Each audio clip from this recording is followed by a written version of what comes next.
ostajemo u delu strane. Kada naslonimo miša, kao što sam rekla, pojavljuje se meni i sada idemo na uredi. Otvori u novoj kartici. Otvara se stranica biblioteka koja je već napravljena. I ovde sada u ovom meniju ovde želimo da postavimo u stvari izdvojenu sliku. Ako ne vidite ovaj panel, na ovu ikonicu podešavanja možete da kliknete kako bi se video. Ovde nema potrebe bilo šta da menjate, ni autora, jer se to ništa ne vidi na stranici, osim na vestima.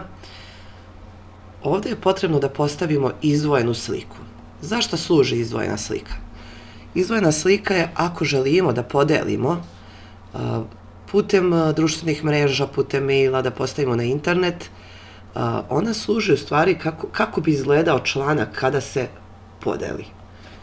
Evo, ovde ćemo da stavimo postavi izdvojenu sliku i otvara se biblioteka sadržaja. Mi možemo da izaberemo neku već postojeću sliku iz biblioteke, a možemo i da otpremimo novu sliku sa našeg računara. Znači, otpremi datoteku, pa zatim odaberi datoteku i ja ću recimo izabrati ovu.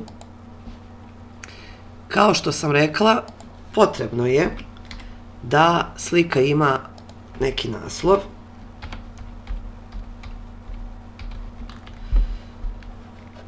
Zatim postavi izdvojenu sliku.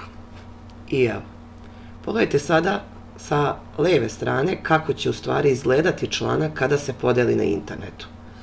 Znači, postavljamo izdvojenu sliku, a zatim vidimo kako će izgledati na mobilnom telefonu, a kako na desktopu.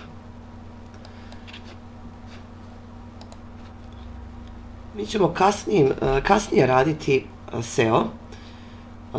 Ko zna, može naravno da popuni fokusne izraze.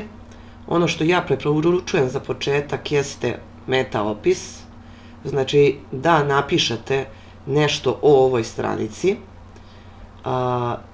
Zatim, ovde ne bih vam preporučila ako nemate neko malo veće znanje da bilo šta dirate.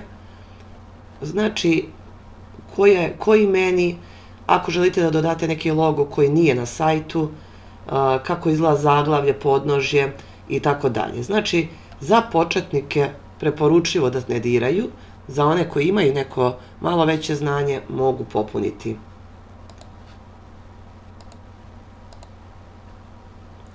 Odaberi sliku za društvene mreže.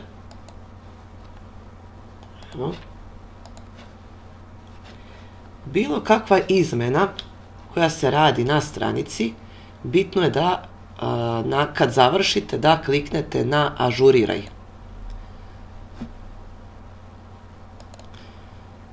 Zatim vidi stranu